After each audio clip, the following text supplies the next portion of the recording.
کوشش کریں اور اس بات کی کوشش کریں کہ کوئی بھی کتاب جو سیرت میں لکھی گئی ہے، آپ علماء کرام آپ کے درمیان موجود ہیں، آپ اردو میں پڑھ سکتے ہیں، ہندی میں پڑھیں. آج اردو میں، ہندی میں، انگریزی میں، ہر زبان میں اللہ کے رسول صلی اللہ علیہ وسلم، دنیا کی کوئی بھی ایسی زبان نہیں ہے جس میں اللہ کے رسول صلی اللہ علیہ وسلم کی ذات و صفات، اللہ کے رسول صلی اللہ علیہ وسلم کے اخلاق اور ویوہار کے بارے میں نہ لکھا گیا.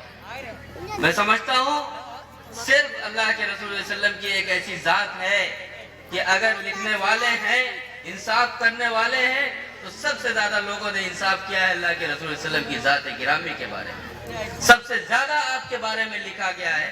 دنیا کی کوئی ایسی زبان نہیں جس میں اللہ کے رسول صلی اللہ علیہ وسلم کے بارے میں نہ لکھا گیا ہو. آپ کو ساری چیزیں میسر ہیں. آج جدید ٹیکنالوجی میسر ہے، آج سارے وسائل موجود ہیں.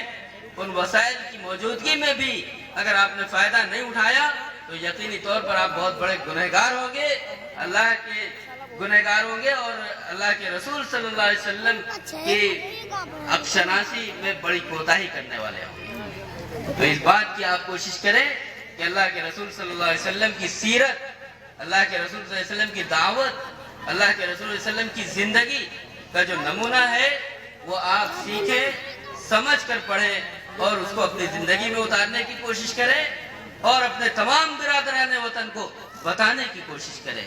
بس یہی میری آپ سے گزارش ہے، میری آپ سے درخواست ہے کہ آپ نے جو اس سیرت کا جلسہ منعقد کیا ہے اور اتنی ٹھنڈ میں، دسمبر کی آج 28 تاریخ ہو چکی، 29ویں لگ چکی ہے، آپ سمجھ لیجئے کہ اتنی ٹھنڈک میں آپ بیٹھے ہوئے ہیں. آپ کوئی معمولی آدمی نہیں ہے، آپ خود بہت بلندی پر پہنچ چکے ہیں. آپ کو صرف احساس کرنے کی ضرورت ہے.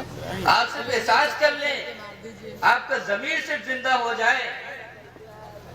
اگر ضمیر کو ہم نے زندہ کر لیا تو ہم نے سمجھ لیا کہ بہت بڑا کام ہو گیا. لیکن آج بھی اگر ہمارا ضمیر نہیں زندہ ہوا، اللہ کے رسول صلی اللہ علیہ وسلم کی زندگی کے تعلق سے ان پہلوؤں کو اگر ہم نے سیکھنے کی کوشش نہیں کی تو یقیناً ہم زندگی میں کبھی بھی آپ کے تعلق سے انصاف کرنے والے نہیں ہوں گے. اللہ تعالیٰ کہنے سننے اور عمل کی توفیق عطا فرمائے. وآخر دعوانا الحمدللہ رب العالمین. اے سلمان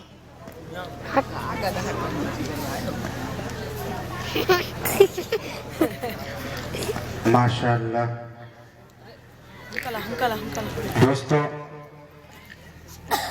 دارالعلوم ندوۃ العلماء لکھنؤ ہندوستان ہی نہیں بلکہ پوری دنیا کے اندر جو عزت و احترام کی نظر سے دیکھا جاتا ہے، اسی طریقے سے اس کے اساتذہ کا بھی اس کے اساتذہ کو بھی عزت و احترام کی نظر سے دیکھا جاتا ہے. دوستو، آئیے ہمارے اسٹیج پر اسی مدرسے کے منسلک اور اسی مدرسے کے استاد حضرت مولانا عامر بیگ صاحب ندوی تشریف فرما ہے. میں ان سے بہت ہی ادب کے ساتھ گزارش کر رہا ہوں کہ وہ تشریف لے آئیں اور اپنے مواعظ حسنہ سے